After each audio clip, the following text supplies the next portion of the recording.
This is the Jetson electric bike, and in my opinion, it's just barely a bike because it seems to only have one speed, but it does have the pedals. You can kind of see them sticking out there.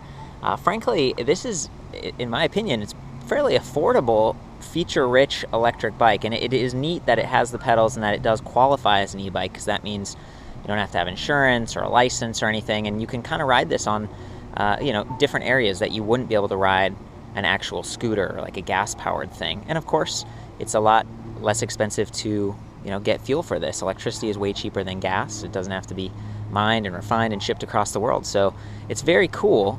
And I'm just going to go ahead and jump into the specs on this thing. We've got a 500 watt direct drive. That means gearless rear hub motor. Really quiet. It's kind of sealed inside that, looks like kind of aluminum wheel that isn't going to need to be trued or anything. It's pretty solid, and that's sort of the same with the front.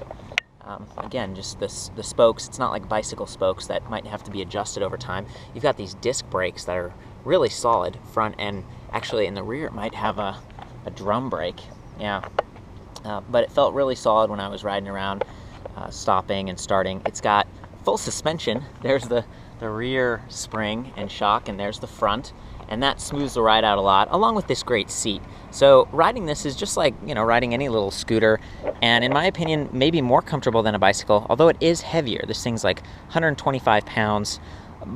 Electric bikes tend to be like 50 pounds, around that range, right? And the tires are a little bit, smaller diameter here, but essentially that keeps the bike lower, right? Because the higher the wheel is, the higher the axle is, and you have to really, swing your leg over. Something like this, you can just step right on. It's no problem.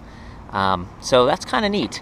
And I love the fact that it's, some states you could put a little license plate on the back there. It's got front and rear lights and blinkers and everything. So this really is set up with the mirrors to be, ready to ride more safely, like on the street or in the city. So before I get into how all that works, I was just going to show you. You put the key in here and twist, and basically it pops up this seat, and there's the battery. This thing is awesome. It's a 500 watt, 48 volt, 17 amp hour. That's like one of the biggest batteries I've seen, and I suppose it does need to be rather large given the extra weight of this bike. And the 48 volts is going to add some acceleration. That's kind of the power. I'm told that in here there's like a speed controller. This thing is limited to 20 miles per hour, but I think you can get in here and maybe disable it, make it go 24, 25. I'm not necessarily recommending that, but I've heard people talking about it, and if you live out on a country road or something, and it might be a kind of a nice option. It's neat that some people have figured that out. There we go. Get the seat down. There is an added like boot option. You can add a little storage rack back here if you want, or you can try to get two people on here. I'm not sure where their feet would go, but the thing is just designed to be efficient, and it looks pretty good in my opinion. Another storage option is this hook thing. So you see that? You could like put a purse in here and it would hang by your feet, or a little bag or whatever. So let's get into the different signals and everything. So we put the key in, turn it to on. There's the screen. It's got like your speed, there's an odometer, and then a battery indicator. So pretty cool. We've got like a little light here, or the big light. So I've got both turned on right now. You can see there's the big light, there's the little light. And you can do low beams or high beams, so you can flash your lights at people. Here's the turn signal. And when you put it on, whoops, there we go. When you put it on, you can kind of hear it beeping, right? And that's so that you don't forget to turn it off. So yeah, kind of like a scooter. There we go. There's a horn. There we go, on both sides. And that's another safety option. And essentially you've just got this twist throttle. So yeah, technically you could pedal this. It's not super easy, it's pretty slow. It's really set up to be like a little, electric scooter bike kind of thing. So I'm gonna go ahead and hop on and do a little ride test, and we'll see how this thing goes.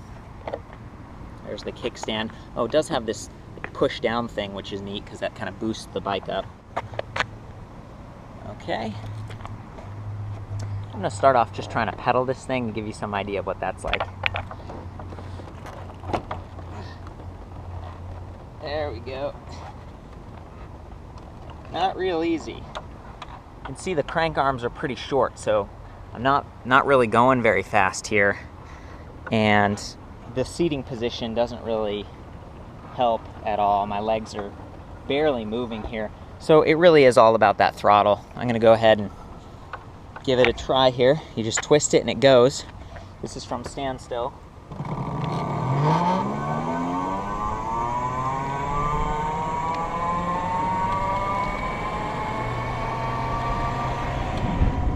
See, about 18 miles per hour. Again, top speed is 20.